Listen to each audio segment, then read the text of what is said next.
It's time for the only podcast dedicated to spaghetti westerns and the people who made them. Join hosts Jay Jennings and Tom Betts for the Once Upon a Time in Spaghetti Westerns podcast, which starts now.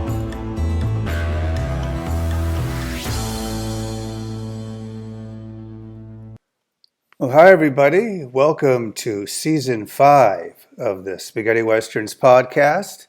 I'm your host, Jay Jennings. We've had a nice little vacation.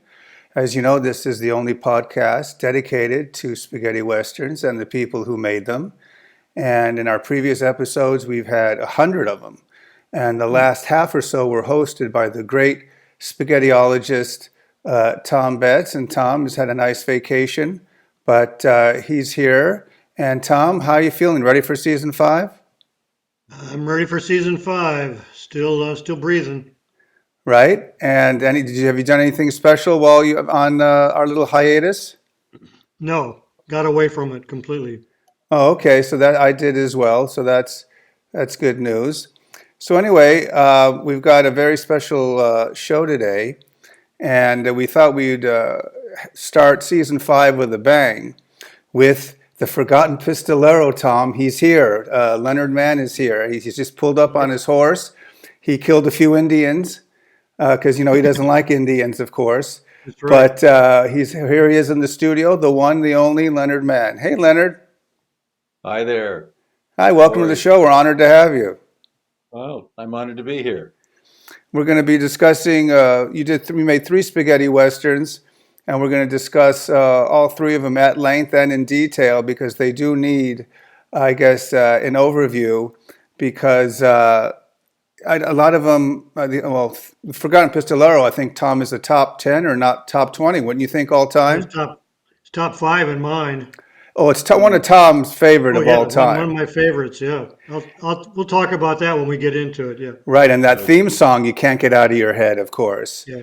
But Leonard, we'll talk about that and go over your career. First, I was going to give a little background on you. You can correct me if I'm wrong on a few things. You were born Leonard Manzella, right, in Albion, New York.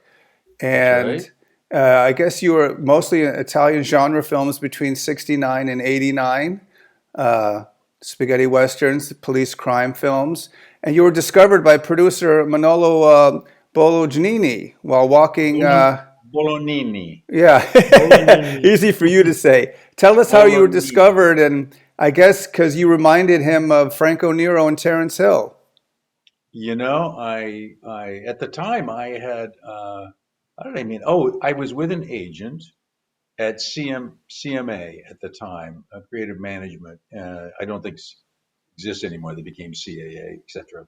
Anyway, I met him through my agent there, and I had, really hadn't done much of anything. I had done a little film. Actually, it was a very important film. Little did I know, because I didn't really know all these people I was working with. A film by Franco Rossi, and it was the very first film of Vittorio Storaro, who was a famous director of photography who won multiple Oscars for Apocalypse Now and Reds and etc. So it was his first film and my first film, and I did a little feature role in that. So I guess Manolo heard about me and then called me in and asked me if I would like to do this. And of course, I said sure, I would like to do it. So that's kind of how it happened. Right. It was set up by my agent. And so that's how you first got into acting. Then you really didn't think about it beforehand. You weren't trained to act. Well, no, that's a whole other story. How I got into acting was I was actually the film for Franco Rossi. I was living in Rome at the time, and I was really hoping to maybe go to the university. I had this pipe dream of studying political science, which I had studied in the States. I had a little 2-year degree from Pierce College in the Valley. In I went to Pierce, yes. Yeah, and so I didn't know where I was going. I left the United States with a one-way ticket and $300 in my pocket. So I really was, I had Arthur Frommer's Europe on $5 a day, and I was doing it on 2. So I kind of wandered into Rome, and I had on the way there's a lot of, I mean, we would be here for hours if I told you, but I had won a little scholarship to study Italian in Rome. And it was by the Italian government, they offered this little stipend. I think it was like 3 months. And so during that time, I was just kind of studying Italian, etc. And gosh, I have to backtrack a little bit. That my girlfriend in high school, her father was Peter Marshall. I don't know if you remember Peter Marshall. Hollywood Hmm. You know, Squares.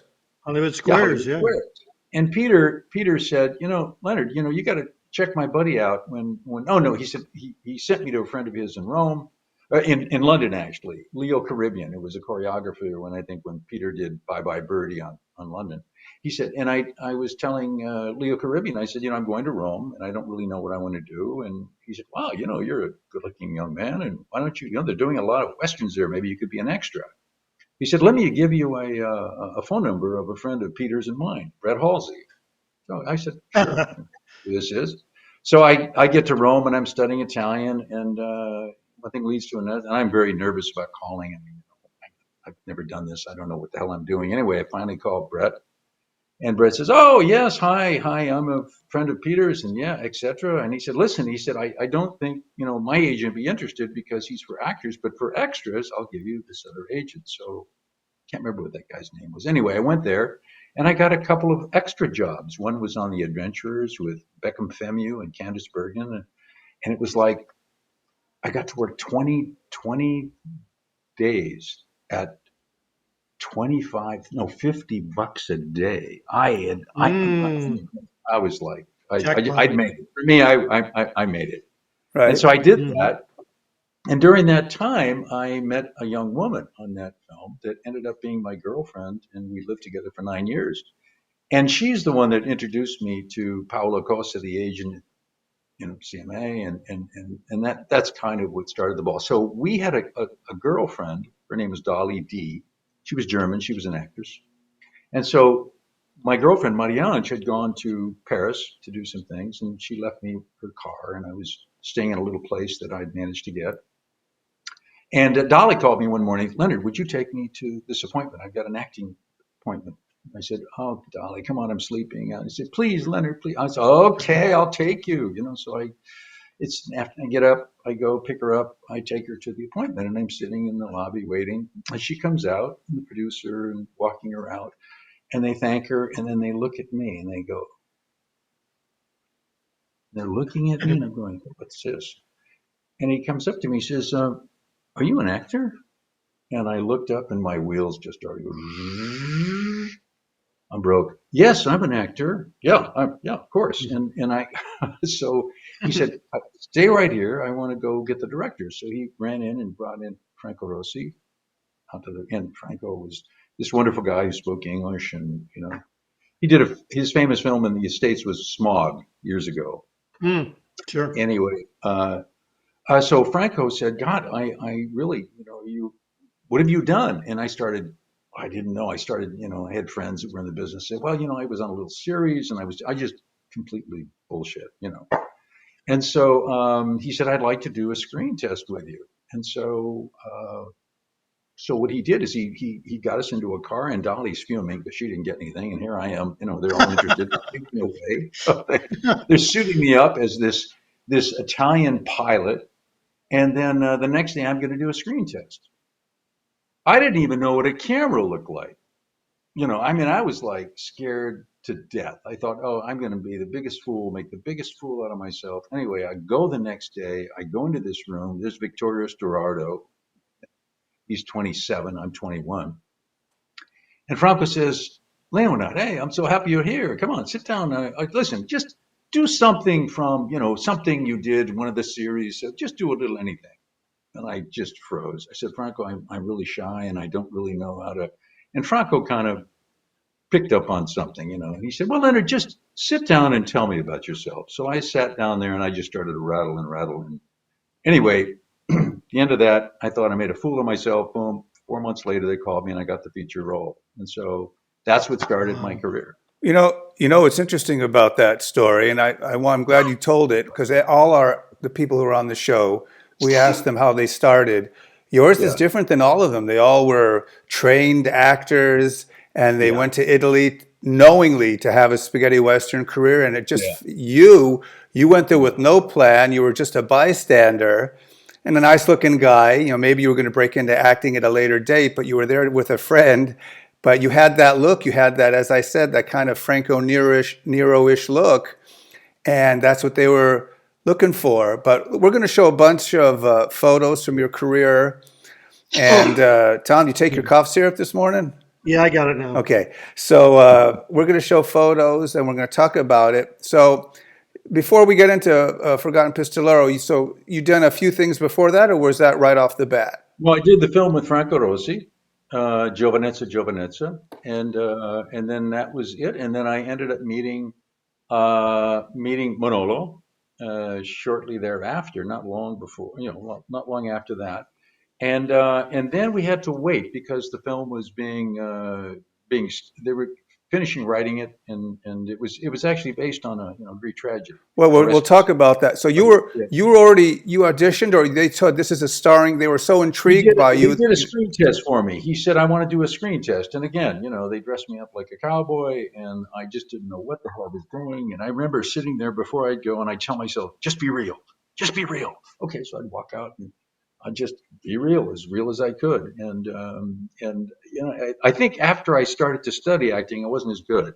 I think that it was actually I Better was so as a naive and natural, yeah. so natural, and so I was just they could do anything they want to. So that was really second thing I ever did. I did a couple of extra roles, and then I did Giovanezza, Giovanezza, and then I started. I was 21, just turned, and started Forgotten Pistolero, Il Pistolero dell'Ave Maria. Right, had lots of titles. And Tom, Yeah, why don't you start with your line of questioning as I show some photos, and feel free to comment on any of the people that I'm showing. sure. Okay, well, first of all, could you ride a horse?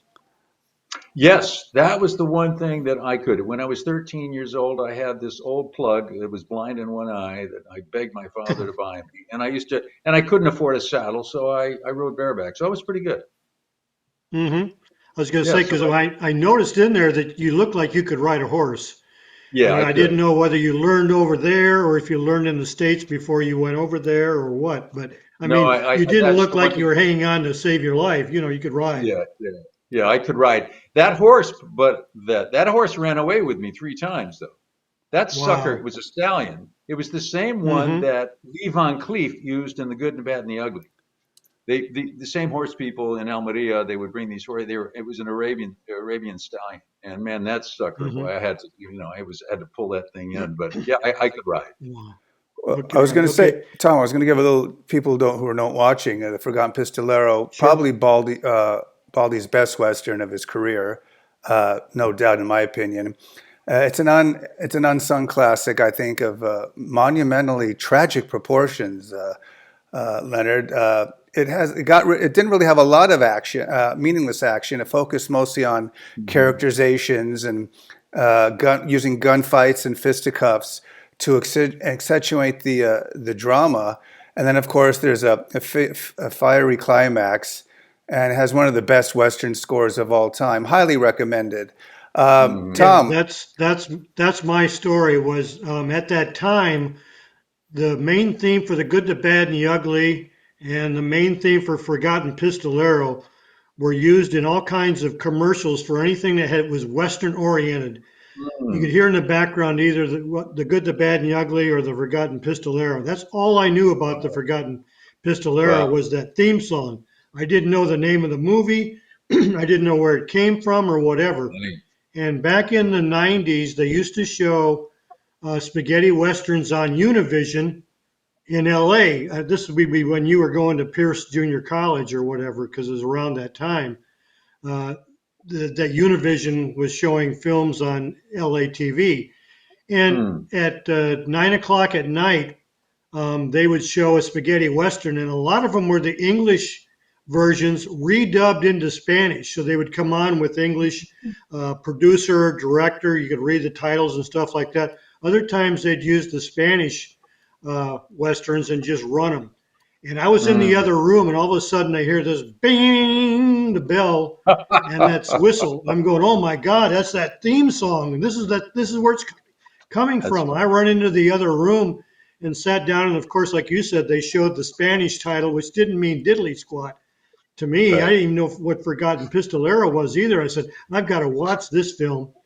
And the beginning is fantastic where these guys, these Mexicans are chasing Peter Martel through this Right. valley and they ride up to a ridge and they show him down there. Uh, There's a great opening scene. You know, he plays dead and shoots the four of them and then it right. goes into the story. Yeah. And I'm going, holy mackerel. And I Yeah. watched that. The problem was, Leonard, I'm watching it in Spanish. So at the end of Ah. the movie, when you guys are confronting Luciana Paluzzi, all of a sudden I see all these tears coming down from people. I'm going, wait a minute, she's been a bitch through this whole movie and they hate her guts. What is going on here, you know? And Yeah. it Yeah. wasn't for till several years later till I saw the English version, and I won't give it away, but I found out what the ending was, and it changes the entire scope of the movie, you know. Yeah. Yeah. But that's Sure. where I fell in love with that movie. Yeah. Well, Uh, Leonard, tell us how it is based on the Orestes legend. Well, it's that they took this Greek tragedy of this this family and all it's by Euripides, yeah, Euripides, Hmm. and made it into a western. And they told me this, and I had never read Euripides, and I had certainly hadn't read Orestes, but this is what it was. And you remember Gigi Montefiore, that name, George Eastman? Yep. I think Yep. Gigi was working on the script, He's in Unholy and Four with you. Yep.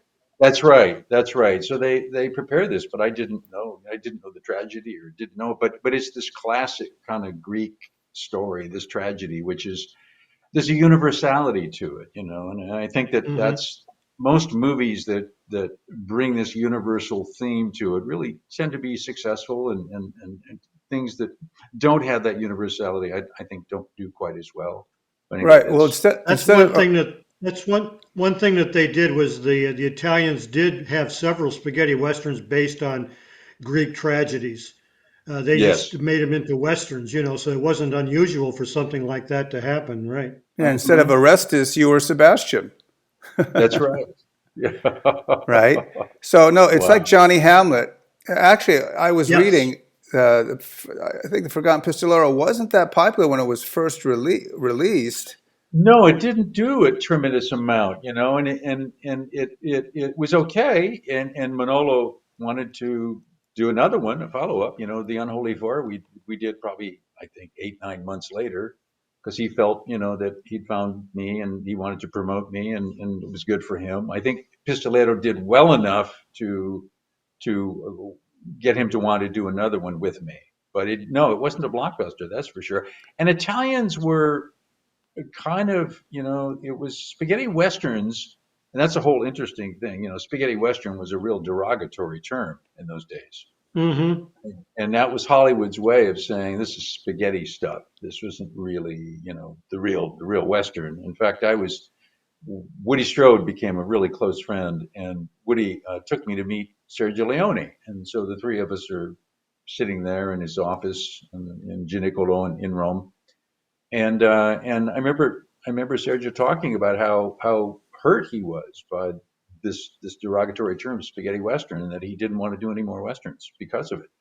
And so it was really Hmm. interesting. So I was a little bit afraid to pigeonhole myself into westerns, and so because I wanted to do other films, and so I didn't want to go out. We did the Unholy Four, and then I did Vengeance Trail with Klaus Kinski. But at that point, then Manolo approached me, and he wanted me to do Carambola. Hmm. And Yep. I remember sitting in that, and I think Manolo, I don't know if he's still living or not, but I would love to go. First of all, thank him for giving me a chance, and then apologizing for not doing that movie, because what happened was is I was trying to move out of westerns because you could get pigeonholed, and oh, this is just a cowboy, and that wasn't considered really movies and art. That was considered this kind of frivolous genre. And so I was up for this film called Amore Amaro, and it was Bitter Love. It was Florestano Vancini. He was a very, very important director. Mm-hmm. And it was starring Lisa Gastoni, who was a huge star. Yep. And Florestano had seen me for the lead, and then told me, well, he didn't think that he was going to take me. And I was brokenhearted because this was my chance to. It's kind of a funny story, but my chance to make it. And so Manola called me in for Carambola, but I knew that Amore Amato was still in the making, and so I didn't take Carambola, and it was kind of a weird. I went home and think, am I crazy? I didn't take Carambola. This is Money in the Bank, and about a month later, Florestano calls me on a Sunday morning. I'm in bed early. He says, Leonard, I changed my mind. I want you for the film. So that's kind of what happened. So Oh, good. I ended up doing Bitter Love, and it was a huge critical success, and it really kind of put me on the map as being a more serious actor. And then I waited. I thought, well, now all the films will come, and I waited a year unemployed. You know Wow. something, Leonard? I'm going to tell you Wow. something. I wish you would have stuck with some spaghetti westerns. Would have loved to have seen you in another uh, half dozen at least. yeah, yeah. Yeah, they were fun. They were fun, but I don't know if I appreciated them while I was doing them. Uh, again, it wasn't considered, serious film in Italy. Right. No, you And had that. You so, had Right. that. You had that same look like George. What's his name? Tom. George Hilton. You had oh, that George, George Hilton. You had that Robert Woods yeah, look. You had that yeah, Nero look. So I mean, you kind of encompassed all of them. You sure. even looked like Vasily Karas too. You kind of had. There's not too many actors who looked like so many of them. So that you could have played, well off of that character, but Oh, they didn't yeah. use your voice in most of them. So when you eventually did use your voice, you were more soft spoken than people were used to. Uh-huh. Yeah, yeah, yeah. but fin- So it was an interesting time. It was so magical, and it was happening so fast that I don't know if I really enjoyed it the way I would have liked. Could you imagine going back now with, and really having the fun? Man, I was trying to survive and Mm-hmm. trying to Mm-hmm. pretend that I knew how to act and afraid that people are going to find out I'm a fake and I don't know what I'm doing, which I didn't know what I'm doing, but I realized I was being me, which is what most actors need to be. So I was actually doing it Yep. without realizing I was doing it. And so it was kind of funny, but I was, going by the seat of my pants and just trying to survive and trying to build a career. And then there was a whole other thing. I had tested for with Victoria De Sica for the Garden of the Finzi Contini. I don't know if you remember that, but that Mm-hmm. Yep. Won an Oscar for best foreign film. And Victoria called me at home and said, Leonard, I wish I could take you because I really think you're right for the role, but I already have Dominique Sanda, who's French, and I had Helmut Berger and so they had to cast an Italian in this role for the subsidies. And I remember Gotcha. that's when I thought, wow, I've got to do something here in Italy because I can't make a career in a place where I can't do certain films because of my nationality. So I went down and to the embassy and started talking and found out that I actually had dual nationality. And so it was a Mm. process of 2 years and finally getting my Italian passport, which kind of opened up a lot of things for me. So it was kind of an Okay. interesting time. So it was you go from one project to the next, but after Pistolero, you're unemployed, and then you're Yeah, scrambling it's too around trying good. to get something in the unholy four, and then you're unemployed, and then right. you're scrambling. So I wish I could go back now and do those westerns and enjoy every second. Peter Mm-hmm. was a Mm-hmm. funny guy. Peter You was an tell us about Peter interesting. Martell. Yeah, Peter Pete, tell us about Peter Martell was Martell. he was terrific. He was just a funny guy, a little bit of a bad boy. In fact, what was Boot Hill? Who Right. started? Well, Isn't that that's where they he discovered lost that Terence role to Hill? Terrence Hill. Yeah. That's right. Well, the story is that the film started with Peter in the Mm-hmm. lead. And Peter got drunk one night and was angry at his girlfriend and tried to kick her. And he hit the bottom of the bed and broke his foot. Mm-hmm. and they had to find another actor, and Terrence Hill was there, and they put him in that film. That's the way the story was relayed to me. That's what Poor Peter told me. Peter. Yeah. And Poor Peter, Peter. yeah, he was a sweet, he has a kind heart, but he was always kind of chucking and jiving, and I think he's passed away now. He passed away some time Yeah. ago. Did he take acting seriously, or did he more do it for the money? I remember, I couldn't tell, but I remember we were doing a scene on a riverbed, and we're sitting there talking when he tells me about who he is. And Mm-hmm. I'm telling myself, just be real, just be real. He kept cracking up and laughing, and they would stop. What's wrong? He said, this guy is looking into my eyes like he's really. So Peter couldn't, he couldn't handle that I was He being could. I so was gonna real. say couldn't handle that. Yeah. Yeah, Wow. it was threw him off because a lot of Italians, Mm-hmm. especially in the westerns, didn't work that way. They just, Yeah. memorize their lines and go for it. And here I was trying to kind of, be the character, Right. not Mm-hmm. knowing anything, but that's all I can do is try to be real. And he was cracking up, but he was a funny guy, and I think he was in Unholy Four too, right? Yeah, in Yeah. Unholy Four, He and so played yeah, Woody's best friend in Unholy Four, Right. right? Tom, that's right. any As a last questions about Forgotten well, yeah, Pistolero? as a young actor, how did you get along with Fernando Baldi, Fernando the Baldi, director? an okay guy, but I wouldn't say that he was super warm. He was a school teacher. He was a smart guy, Okay. and he taught school. And I remember I was doing a scene where I had to. It was the scene where I'm killing my mother, and they're sitting there, got the gun on her at the end, and not killing Mm-hmm. her, but killing the guy that and I'm bringing tears. I'm really emotional, and then I would do a take and stop, and here he is giggling in the back. He's telling jokes with the guy. He wasn't taking it. He wasn't the actor's director where he's really Gotcha. trying to get a performance out. He was just doing these films, and he did a good job with Mm-hmm. it, but he Mm-hmm. wasn't the actor's director. Let's say he wasn't real Gotcha. sensitive to the emotion of life that you need to bring forward as an actor. Right. How, But how Tom, about working oh, with Luciana Paluzzi? I mean, she was an established Well, actress at that time, that was right? rough. Here I am, 21, and I remember this woman from what was it, Thunderball? That was Thunderball, her, yes. the James Bond movie, and Mm-hmm. I'm like, my God, playing my mother? I mean, this gorgeous woman, and then Pilar Velasquez, she was absolutely gorgeous, who played Mm-hmm. my sister. So I'm surrounded by these gorgeous women, and it's like here, it right. was, but Luciano was very nice. And so everybody was very nice on those. Everybody was really kind, and we didn't really have any problems that way. It was really a good group of people. Well, How about, and I'm going to pronounce, you have to tell me his last name. Pierre, well, I always say Lully. Was it Pierre Lully?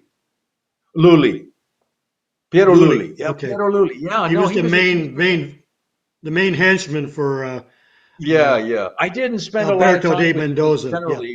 Yeah. generally when he was on the screen, I wasn't. So we would. Yeah. I think we did the interiors in Rome, and we did the exteriors in Spain. Spain. Yeah. Okay. Yeah, and so I think we shot in Almeria, and I think we shot outside of Madrid also in the mountains, that rocky area where I'm running around with the horse, and Right. then we did the Well, interiors there. that But I did get a chance to really know Piero Luli. yeah, Yeah, most of his scenes were with Peter Martell. That was his nemesis. yeah, yeah, yeah. Yeah. The other one is that the main town that she I'm trying to think where um, Pilar works, or her husband Luciano Rossi has the cantina. That's called Tembleque, or Tembleque in Toledo. I Boy, I And don't remember that at all. I've been there, and it's like, wow, this is amazing. It's like 2 stories. There's a Really? gateway to come Oh, into the, yeah, beautiful, but oh it's wow. very unique. Yeah, and there's been a couple of spaghetti westerns filmed right. there. Where But is that? Is that okay, outside of Madrid? it's Toledo, which is south of Madrid. Oh, okay, okay. Not Toledo, Yeah. Ohio, Tom? No, Okay. not Toledo All where I'm right. Right. from. No, no. Anyway, listen, All right. let's move on to your next film, The Unholy Four, or Chuck Mhm. Mole, and you played the lead role as Chuck Mole. This was a Mhm. fun film, a little bit on the slapsticky as well. A couple Mhm. fight scenes. Some guy's punched and he goes flying 20 feet, I think is one of the highlights of that film. Yeah. Um, uh, it's got Woody Strode and Peter Martell again, and George Eastman, and bandits are robbing a bank in Dodge City, and they create a diversion so they can set an insane asylum ablaze. And you guys form a quick partnership. But let's see, Hondo, Woody, and Silver want to recover the stolen gold, and Chuck Mole wants to discover himself because you have amnesia, and it's basically they're misleading you into thinking something else. They're trying to convince you that Joe Caldwell is a power-hungry rancher up to no good. So they send you up to the cemetery to ambush him, kind of like a misdirection, kind of like kind of like a Terrence Hill, kind of like a Trinity movie almost. But Chuck Mole's also got Well, a cult wonder follow. why. Yeah, it's got a cult I following Well, wonder too. why. It's like, re- huh? remember the director on this was Enzo Barboni, and that was his That's first right. directing role, and he's the one who directed the Trinity movies as under the alias E.B. Clucher or Clutcher. So E.B. that bar Clucher. fight or saloon fight exactly is and it's taken right out of the Trinity films, where he used it in the Trinity films, where they're hitting people with pans and skillets and stuff like that. It's you can Yes. see where it came from in the Trinity films. Yes. Well, actually, I have to tell you that how destiny happens is that Enzo and Klucher, by the way, was his mother's maiden name. I think that's where he got Klucher. Okay, that's good to know. And every day he would come on the set and he said, "I'm writing this movie for you guys. It's called Trinity for you and Woody." Mm-hmm. And he would go Mm-hmm. on and on. And so Woody Strode and I thought that we were going to be doing Trinity. We didn't know what it was, but it was kind of sounded fun, and we loved Enzo. He was such a great guy and just a fun guy. And so after the film was over, we thought Manolo was going to produce that. He wanted Manolo to do it, but Manolo decided he was going to do a film with his brother Mauro Bolognini, who was an art director, and I can't remember the movie he did. I can't remember what it was, but I remember Enzo was so upset, so that he wants to do this other movie after we anyway, and he went out and found another producer, and that producer decided that he wanted to do the movie, but he didn't want Woody and me. He wanted Mm. Terrence, and that was the story of that. And then of course Terrence Hill became boom. He became this incredible, Yep. a big career. And so it's kind of funny that how things happen and all the This was all ins filmed and in outs. Italy, right? I'm sorry. It was all filmed in Italy, correct? I believe so. Yes, I think that was all filmed Yeah. in India. I don't really remember, but I would imagine. There's the guy being Hmm. launched 20 feet after a punch. Right, right, right. the, Yeah, the only thing I didn't understand about this was they called this the mental institution was a criminal mental institution, but none of you people acted crazy. You know yeah. what I mean? I mean, I could see where you could be outlaws locked in a prison, but none of the characters acted like they were insane. Right, right. How was that making that film? Was it enjoyable as the Forgotten Pistolero? It was fun. Again, I became really close with Woody.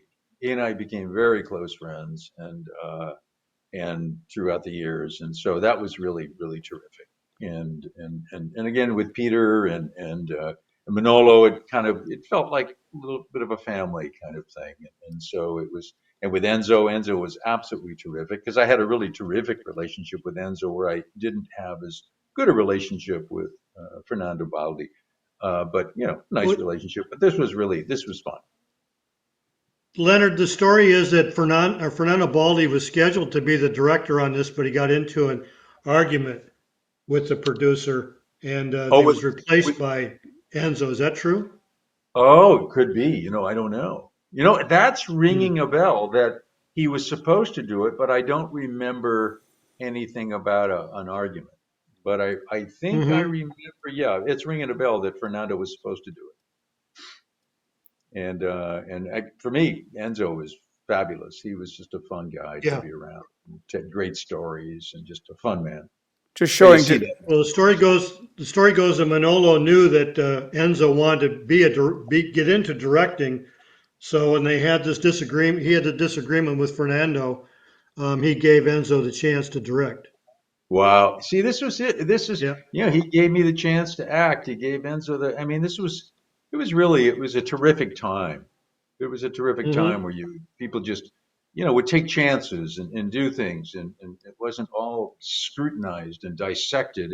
And of course, the reason it was these directors, they really had or the producers had an advantage that in those days they could do Il Pistolero, the Ave Maria, or the Unholy Four. They would make it, they would release it, they'd make all their money back in Italy, and then they could Hmm. sell to the world. And as the cost of movie making came up, that became impossible. And so Hmm. slowly, and you see many, many examples of that. Do you remember Leonard Muller, all of her films, The Seduction of Sure. Mimi, Sure. Seven Beauties, and all of that? Well, Columbia or one of the big studios decided, wow, let's grab her, and they signed her for a four deal project because she couldn't afford to make her movies anymore.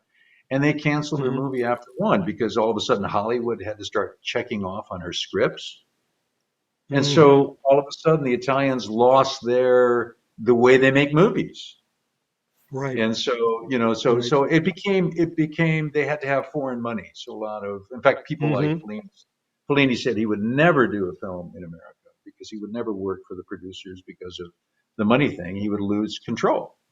And so in those days, Hmm. with the little westerns, they could make these little westerns for very little, make their money back, and so they could take a chance on Fluker. They could take a chance on me. They could take a chance. So it was kind of a magical time. Sure. right. Let me ask you, how tall are you? I'm 6'2". Okay, because I mean, you stand next to George Eastman, he's like 6'8", and Oh it's yeah, like he's he's huge. taller than I said. Leonard's taller than I thought he was. I thought you were more like 6 foot, but I said, man, Yeah, he's standing close to George Eastman. I don't think he's standing yeah, on a box. So, yeah, yeah, Right. Eastman's a tall No, guy. yeah. Woody was tall too. Woody was a big Oh guy. Yeah, yeah, he was. yeah, Let, Oh let, man, yeah. let's I move on. remember one Well, the time other neat thing, on the Unholy Four, the we other had cool. the crew wanted to kill us because I had a scene and I can't remember. The scene was I pick Woody up and I push him against the wall and I'm Mhm. threatening him. And I remember, just be real. I could not be real. I just pictured him breaking me over, like a rock, and Yeah, I would yeah. start to laugh and I'd giggle. And then Woody started to giggle. I mean, it ended up we were on our hands and knees laughing. And this was late at night. They wanted to finish and go home. Anyway, we finally got the scene done, but it was Crazy. a Well, funny, the other funny. the other cool thing about that movie was the ending where you confront Caldwell, who's your real father, in the Yeah, cemetery. It plays like a horror movie.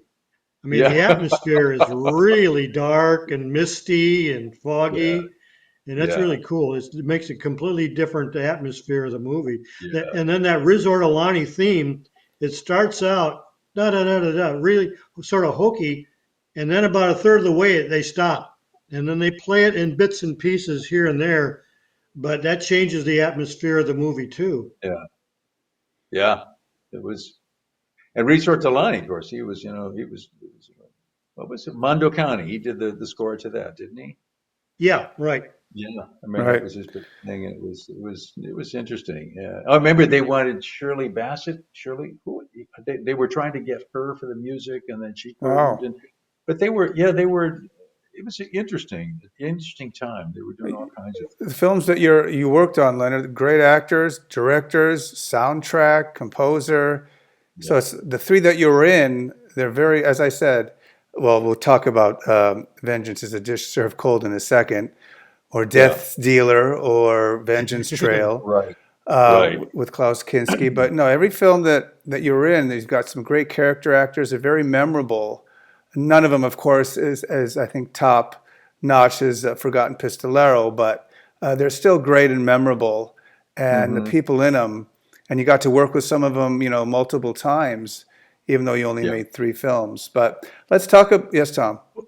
Wait, he also had great costumes. I mean, he had the great flat hat in the first one, and then he robs that one guy, one of the bounty hunters, in Unholy Four, and steals his cape coat with that cool hat. And then Right. in Vengeance Trail, he's got the scalp hunter hat. I mean, he had great costumes to go into look too. Yeah, no, they were really good at that. I mean, the Italians, their aesthetic is, I mean, they do a good job on that. We always had terrific people dressing us and taking care of us. And Right. yeah, it was amazing. So on your next and final, the Leonard Mann trilogy of spaghetti westerns, you basically could have been playing the same character. I mean, that's how good to me. That's a sign of a great actor and personage you're playing yourself, and it rubs off. I mean, the audience is watching. It's like, oh, I remember him. He's that soft-spoken, guy who got revenge on, for his so and so's death, or. But in this case, in Vengeance of the But Jay, real yeah. quick, I was thinking of that the other day. I mean, his character in all three films are very similar. In the first one, he doesn't remember anything because he was a boy. But every time that bell goes off someplace, it Mhm. triggers a memory in his head. So it's almost like he has amnesia, like he does in the second movie, and trying to Right, discover who he is. They're both of those. And then in the third movie, remember, he's confused in there because he thinks the Indians had wiped out his family.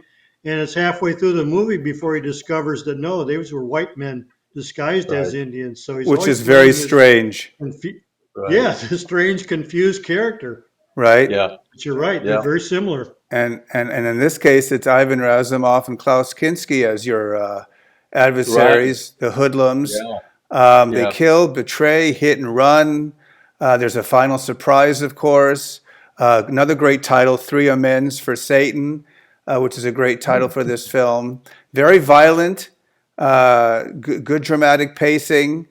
Uh, the guy, your usual kind of Leone close-ups, zooms, choreographic duels. Um, there's shootouts. There's a high, whoops, I lost my thing. There's a high body count. So yeah, I mean the protagonists are heartless and Hmm. they're slimy, and there's a bunch of spectacular bloody shootouts. Well, especially at the end, of course.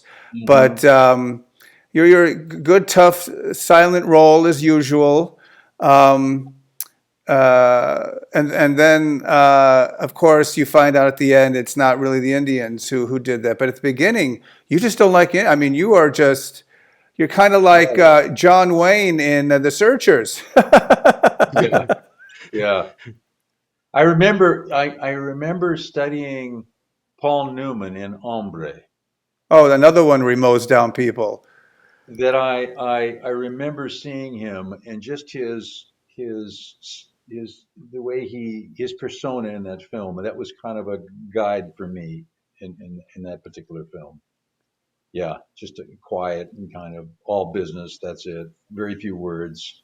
Don't waste words. Well, Vengeance does have that theme of racism. Not a lot of spaghetti westerns dealt with Indians. Tom and I have discussed that. There's maybe a Right. handful, right, Tom? Hmm.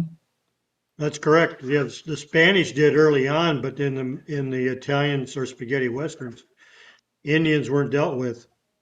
And that's where El, the director Pasquale Squitieri, because I don't think that's his name on the film. I think something Redford. William Redford. yeah, Yeah, no, William his name is Redford. his name is Pasquale Squitieri, and Pasquale was very political and had this very socially minded. I think he was a communist and part of that part of Italian communist, and he brought that into the to the story. And Right. It's kind of like a Now, class struggle hmm between the different races, Tom. Um, yeah, right. The it was theme. interesting too because we didn't have any Native Americans, so those are all Thailandese. These are people I from was going to say Thailand. they look Oriental. Yes. Uh-huh. Yes, and Let me so let they me were, ask you this too. In these films, did you do your own stunts? yes, yes. I did most of them, but there were the real dangerous ones you couldn't because if I got hurt, you stop the Oh, movie. sure, But the jumping sure. on the horses and jumping off, but when there was something dangerous, yeah, of course I didn't do it. But yeah, Right. most of Hmm. the riding and the hopping here and there, falling down off a building, no, of course not. But The only the Any only fight scenes? the only problem I have, it's not a really problem because they're all enjoyable, and you'll have to admit spaghetti westerns sometimes aren't high on logic. But after, yeah, when you're mowing away at the Indians, you're very kind though to one particular Indian woman. It's like you might yes, have been this racist against Indians, but to her, you treated her with kindness and gentleness. Did you find that was yeah, kind of odd? yeah. Go figure. Right? But that's just one little, as I said, didn't mean to nitpick, but I always thought, wait a minute, if you kept to your mindset, you just would have backhanded her too, you know. Well, I don't remember that. No, I remember pulling her behind the horse and through the town. No, Yeah. no, But that's you Bill were pulls also her in nice to town. her Yeah. though. Yep. well, yeah, well, nice, but I'd be nice to you as I'm dragging you through town and they're tarring. No, when I Oh, saw they her tar and tar and feathered her, feather, yeah. that's when I started, I believe, to feel bad. Something clicked. That's my recollection. Hmm. I haven't seen the film in a long time. Her name is Elizabeth Eversfield. I could only find through IMDb that it was the only film she ever made. Do you know anything about her? She looks like she was speaking English, so I figured maybe she was British. Yeah, I think she was that. I think Pasquale had an eye on her, and I think that Hmm. he kind of had he was a little smitten for her, and I think that's where. But I don't think she really. I remember she wasn't really an actress at heart, and was just That was her really only film, if I'm not mistaken. Yeah, intimidated by right. the whole process. So I think that that's probably what happened. She said, "This is not my cup of tea."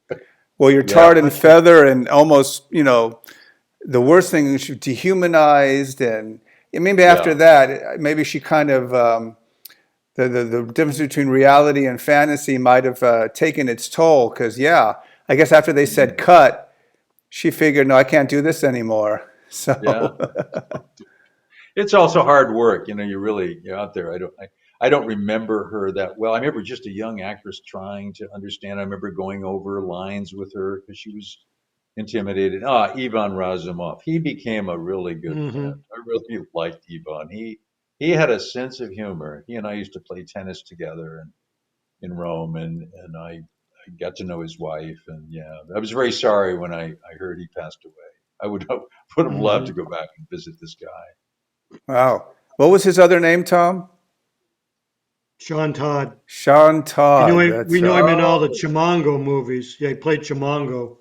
okay, I'll show a okay. few So other people. this was the only spaghetti western that he used his real name. The rest of them he Oh, went okay. into Sean Todd. He played a good guy. So Yeah. And then there's we've asked Brett Halsey about Klaus Kinski. He told us some great stories. Klaus. What stories do you have yourself about him? The one story I have say they told me please stay away from him. Stay stay away from him because he was notorious for causing problems on the set. And so they had a Hmm. trailer that they God, I'm remembering this now. They had a trailer for him and they had several female companions for him in the trailer. And he would spend his whole day there and he would just come out and shoot because he was a bit of a I never saw that part of him because I would just show up at the scene, we do our scene and then we go our separate ways. I don't think we ever Gotcha. really spent much time at all. And I was, I thought, I don't need that. So I just, he was very professional. Come on, do his. He didn't throw any baloney. He did that and boom. But Hmm. apparently, he had a reputation of really. In fact, his career went really bad for a while because of that. Yeah, he did have Yeah, that reputation. yeah, But I'm surprised he didn't have an interaction. Like maybe you guys played cards and he threw the deck in the air or something. yeah. Tom, got a follow up on this movie? No, not really. I watched it the other night. It was the first time I'd seen it in a long time, and I noticed that it was all filmed in Italy. They use a lot of those cliff scenes are used to be a quarry outside of Rome that they would Well, shoot no, we those shot some of desert that type in. scenes I'm in. sure we shot some of that in Spain. Oh, did you really? Okay, Oh yeah, yeah, yeah. that's I good to remember know. going. Yeah, we were in Spain for some of that. Oh yeah. And it was also called Death's Dealer when it came out on VHS in the 80s. Oh, okay. Trying to capitalize, making Klaus the star. I guess a lot of markets try to use Oh him yeah, uh, sure, to sell the film and stuff, sure. Use a name. right? Absolutely. Yeah. So was It's it? very funny too. I mean, how Yeah. I got the name Leonard Mann. It was not. I remember, I Leonard Manzella, and in Giovanezza, I was Leonard Manzella, and I remember going to meet with Manolo, and he says, Leonard, no, we need to find a name. I don't know. This Manzella is a little too much provolone prosciutto. You're gonna be you're gonna be an American star. So they said. So I said, I didn't know. I mean, they could have called me anything, and they wanted to pay me and put me in a movie. Anyway, I came in the next day. He says, I have a great name, Leonard. Leonard, listen, listen. It's a really good name. What do you think? Tony Ball. Tony Ball. What do you think? Oh, hey, Manola. He's getting all Tony excited. Ball. And I went, I said, he was Oh, thinking of Lucille Ball and this. And I said, I'll tell you what. I got to keep the Leonard. Let's cut the Zella off and we'll add an N. And he went, Leonard Man. Leonard Man. Non è male, non è male. Okay, so he said, let's not. And that's how Leonard Man that's came great. about. And so That's after great. making Death's Dealer, Yeah. that was it. Did you kind of figured, as we talked earlier at the beginning, you had you made the third, you didn't want to be pigeonholed, or just after Yeah, a that was the while you thing. I wanted decided? to get out of the Western because there were a lot of actors that they would only offer them Westerns. They couldn't do anything else. And I wanted to do some serious movies, whatever that means, which is very fascinating because some of the serious movies I did, you would never know. And Pistolero lives on, which is so funny. This little film that Yeah. we didn't really give much value to ends up being something that really has moved a lot of people around the world and they love it. And these so-called serious movies, no one will ever, they'll never see the light of day again. It was Right, kind of Crazy. funny, but that's what it That's was at that time. crazy. I didn't want to get pigeonholed as the American doing Westerns. And I am Italian and I look Italian, and I could play certain roles. So I wanted to move out of that and not be pigeonholed. And that's what that was right. Because Hmm. we should Tom and I we should do a GoFundMe and the return of the forgotten Pistolero. Like about. they did with Right. Django. Why not do it with you? We'll go to Almeria, and we'll shoot what's happened to that character, Sebastian or whatever, and or one of the Yeah, movies that you made. And no, just grow the beard because you look great. Uh, yeah, you sound great. It just would be great to see what happened to that character. Years later. Of course, I'm half kidding, but stranger yeah. things have happened, right, Tom? No, I thought about, I thought a while Right. back it would be very interesting to go get Franco Nero and myself and Terrence Hill Wow. and do this group of spaghetti stars that come and have to go face maybe the American stars or something in a shoot. And just Right, do some Brett Yeah. Halsey, Oh, Robert yeah. some Woods. kind of story. Right, get the five of you, get Yeah. 5 or 6 of you that are even Gianni Garco, if you can get him Yeah, out of there. Oh, that yeah, would be a yeah, great idea, Tom. Let's go Yeah. raise the funds. E- yeah. Eastman's still around, so you get George Eastman. Yeah, you do a Is he? bunch of them. Yeah, I'd be so curious because Yeah, I'm he's going to still go to alive. Rome in the near future. Is he still living in Rome? Do you know?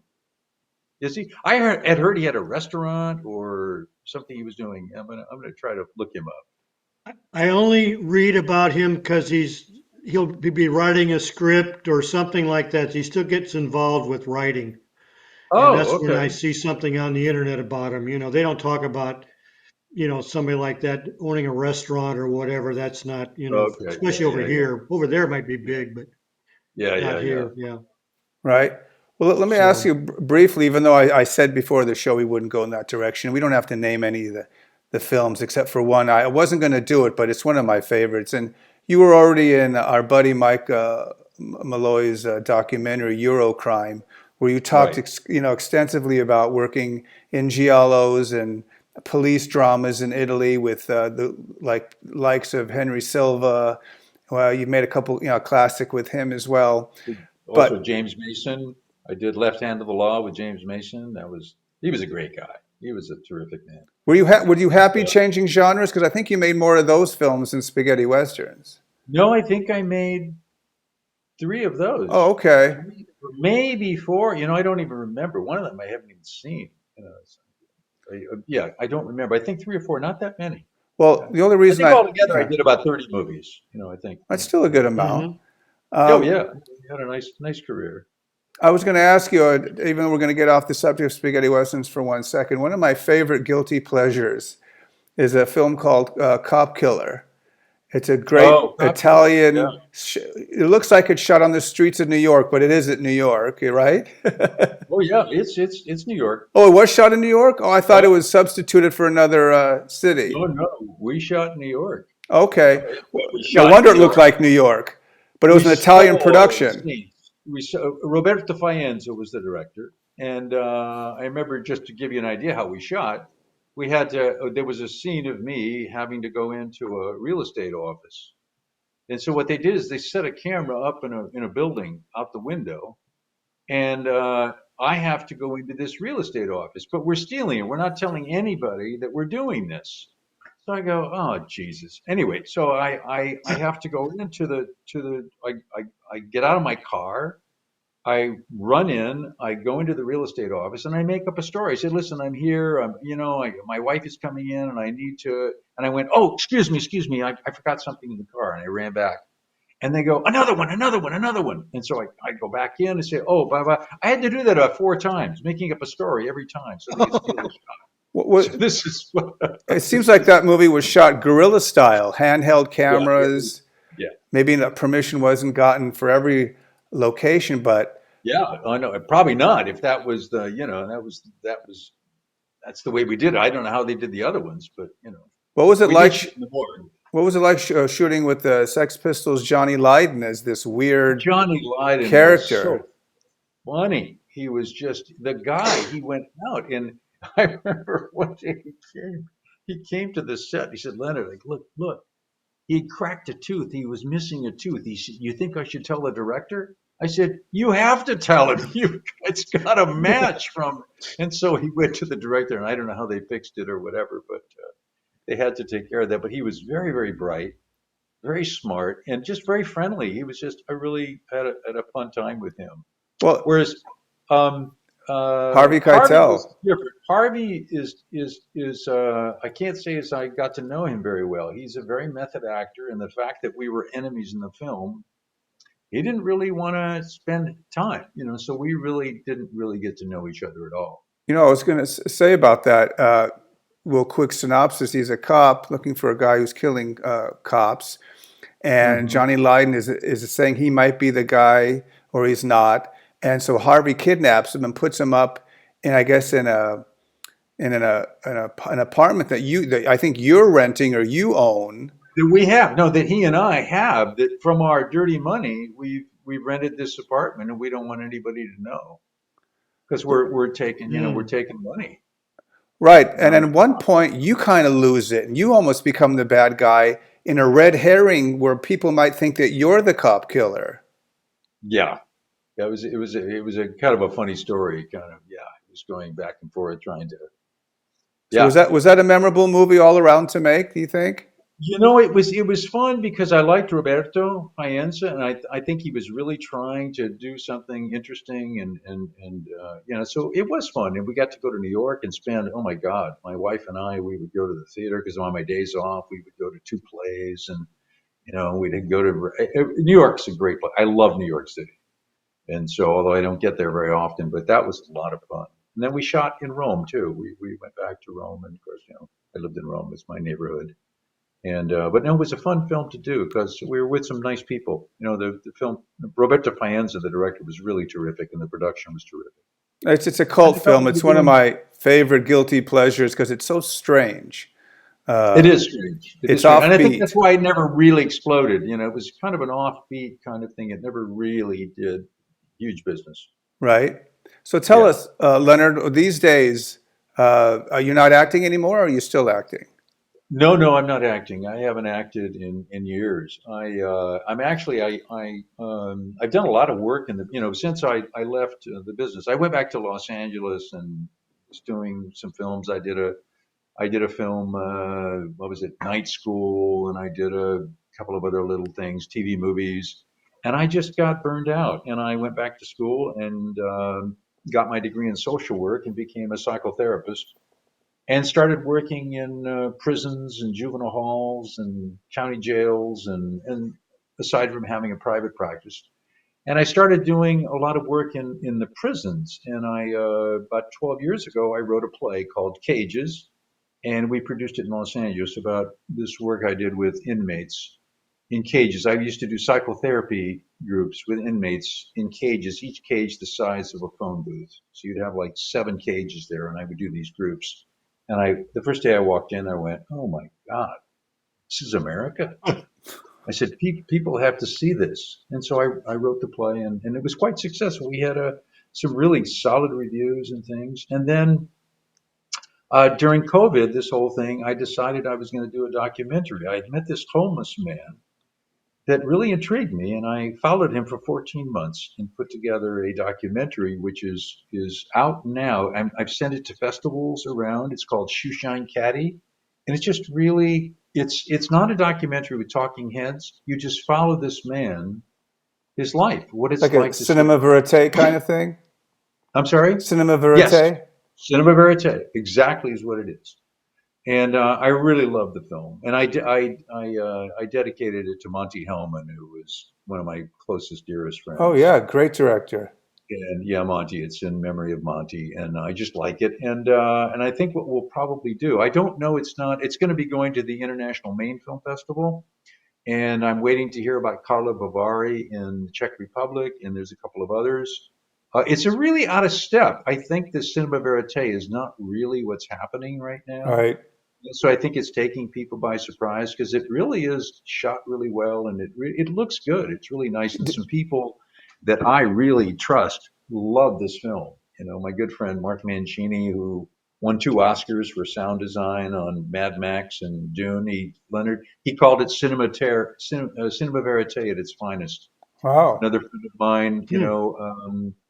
Ken Eisen at the Maine Film Festival, he just went on, and my friend David Browning at 60 Minutes said, "Leonard, you had me he was a producer, makes documentaries. You had me from the first frame." So I know, first of all, I know it's good, but then getting it from my peers, I know it just isn't. The stars aren't lining up for what's going on now. The way they're Hmm. making docs and things, and but Right. it's In your okay because I think face, exploitation wise, kind of shocking. That's what they're going for now, kind of it's shock more, value. yeah, it's more the music and the shock and some of them are very good. But what I'm going to be doing, I think, and I'll start it off here, is I'm going to use because I want it to have an audience. Because when the audience, everybody I've shown to it loves it, and so what I'm going to do is I'm going to do fundraisers for homeless shelters. And Oh, we're going to do one in downtown Los Angeles. I've got a friend with the Coalition of the Homeless. We're going to show it there. And what I'll do is, at that point, I have a little press kit. I'll send it to journalists from the LA Times. Come and see it and also the guy who designed my website was homeless, and he cried when he saw it. I Oh, thought cool. we might do screenings also for homeless because it really kind of humanizes the homeless experience. I didn't want to do a documentary on homelessness. I wanted to do it on one man who's homeless, his right. predicament. And what I learned here is that every one of these guys we pass on the street has a story. They're not, everyone has a very individual story. And now there's this thing, everyone's frightened. And I get it. There's things to be frightened of. You've got some bad players among the homeless, just like you got bad players among, life. Sure. So, Right. but anyway, I did that. And now I'm looking for my next project that I have someone who wants to do Cages again, the play. So we're thinking about putting it up in Los Angeles again, and I'm doing a rewrite. But that's kind of what I'm doing with my life. I still have a private practice. I'm 75 years old. I'll never retire. I enjoy my work and all the stuff I would do for nothing. I do documentaries for nothing. I'd be a therapist for nothing. I do, and I save my little money, and I have a nice home, and I have a nice life. I don't have to worry about that. And so I look forward to travels and maybe another documentary or whatever happens. Don't forget, we're shooting the return of Chuck Mole. And Oh, of course, we can't miss that. So, yeah. but anyway, Tom, any last question for Leonard? No, I got a couple of posters I was going to show Oh, that maybe he let's show hasn't some seen. posters. Go ahead, Tom. Okay, great. Because usually on our show, Leonard, we show autographs and books and posters, but when we have a guest, we don't do any of that stuff. But here, Tom, what do you got? Oh, wow. This is the Yeah. best one. This is the Forgotten Pistolero, German, one Oh, sheet. wow. Yeah. German. That's the German one, right? Yep. That's a Yeah. German. Now, this one's generic. This is Unholy Four, but I mean, it could be anything. Oh, Of yeah. course, the obligatory Yeah. You Django, because know, you were called Yeah. Django yeah, many exactly. times. Yeah. Or Anthony Stefan laying on the ground. This is the Yeah. Belgian Unholy Four, Oh, okay. four headshots. That's Yeah. cool. Yeah. And then this is, sorry, Leonard, this is the worst one. I mean, it's got your picture up on the top, but the main poster is just a pistol. Three amens for Satan. Here, move it over again, Tom. Yeah. Uh, wow. Okay. Memories. Memories. And then I've got a Oh, yeah. Jim Bridger. Jim Bridger. Vengeance is a dish eaten cold or served That's cold. right. Yeah. Yeah. Is that all you got, Tom? So how did you get That's all I interested got. how'd you get interested in spaghetti westerns? Tom, that's for you. Yeah. I went and saw Fistful of Dollars when it first came out. I'm a year older than you are, so I saw it when I was going to Pierce. At that time, they had a theater out in Catoga Park, and I kept hearing the ads on TV about this is the man with no name. It's the first motion picture of its kind. It won't be the last. And I'm going, it's an Uh, Italian Western. How do they know it's not going to be the last, And so I went to see it. I was blown away with the music and the movie. And yeah. then I think I've told this to Jay before, I saw all the Leone movies. And then I saw A Stranger in Town with Tony Anthony. And I thought Tony Anthony was an Italian. His real name was like Antonio Antonini or something. And it Okay. was Yeah. completely different than the Clint Eastwood character. He was a back shooter and a little runt. And I said, these are terrible. If this is what spaghetti westerns are like, forget it. Yeah. And so I stayed away from them except for the Lee Van Cleef and the Leone movies for like 10 years. And Uh-huh. then all of a sudden they start coming out on TV and DVD and stuff like that. Yeah. I started looking into them. I said, man, there's about a third of them that are great. There's a third of them that are good. And there's a third of them that are terrible, just like any movie. Right? Yeah. And so I wanted to Yeah. get involved with knowing the people involved because I Oh, picked up oh. a copy of a Pistol for Ringo, starring Montgomery Wood. Now, who in the hell is Montgomery Who the Wood? hell's Well, it was Juliana Montgomery Gemma. Wood? Yeah. Yeah. Who is this Oh, guy? I never heard of him. yeah. And then I mean, it got like you said, it got such a bad reputation for spaghetti westerns. I said, Yeah. these are good actors. They're in films that are entertaining, and there's a whole genre of them. They Yeah. need to be talked about, shown, and these people got to be brought up again. And where are they? So I started doing a fanzine with another guy. We did it for like 30 years. And then Jay came about 3 years ago and said, "You want to do a podcast?" I said, "Yeah, why not? Let's get as That's many of these great. people as we can and save it for posterity because they're not, you know, I mean, you and I are young guys compared to some of these guys that are in their mid 80s to 90 years old.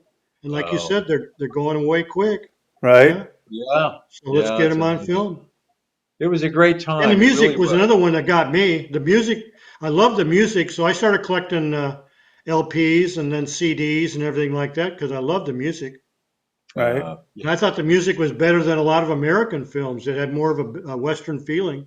And the same Yeah. thing with the sets. They looked more like what you and I would see a Western town in those days. They weren't painted. They were built with the materials that they had on hand. So they were all rough. And a lot of them Mm-hmm. were down the border country, were Spanish based because of Mexican architecture. So they looked more real than a lot of the Right. American westerns did. You know, there's poop in the Yeah. street, horse poop in the street, and guys Yeah. were and the faces of the Spaniards and Italian people that they used as extras were real. Yeah. They weren't Yeah. Hollywood extras, so they looked more No. authentic. Yeah. Right? Yeah. So yeah, Tom could go on, and he has for 100 episodes. Oh yeah, for 100 years. But Yeah. but this is our 101st, and it's the first of season 5. And Leonard, we've been honored to have you here.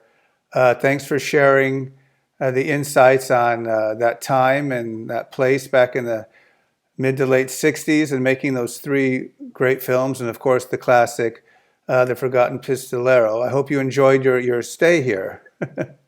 No, it was very nice. It was fun to go down memory lane, and it brought up a lot of memories. I'll be thinking about it all day. Well, Not don't think good for about it you. too long. Right. But we want to thank everybody for watching, and for Leonard Mann for coming here and sharing his stories. And all the episodes, including this one, can be seen archived on YouTube and Facebook. Tom, what do we always say, or before we leave? Adios, amigos. Adios, amigos. Leonard, what do you want to say before we leave? What's your catchphrase? Adios. Adios. Adios. Until we see each other again. Till we see each other again. I'm going to borrow one from you, Leonard. Let's keep it real.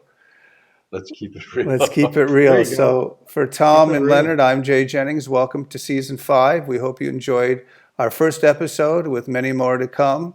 So until next time, Tom always says adios, amigos, and I always say adios, compañeros. Compañeros.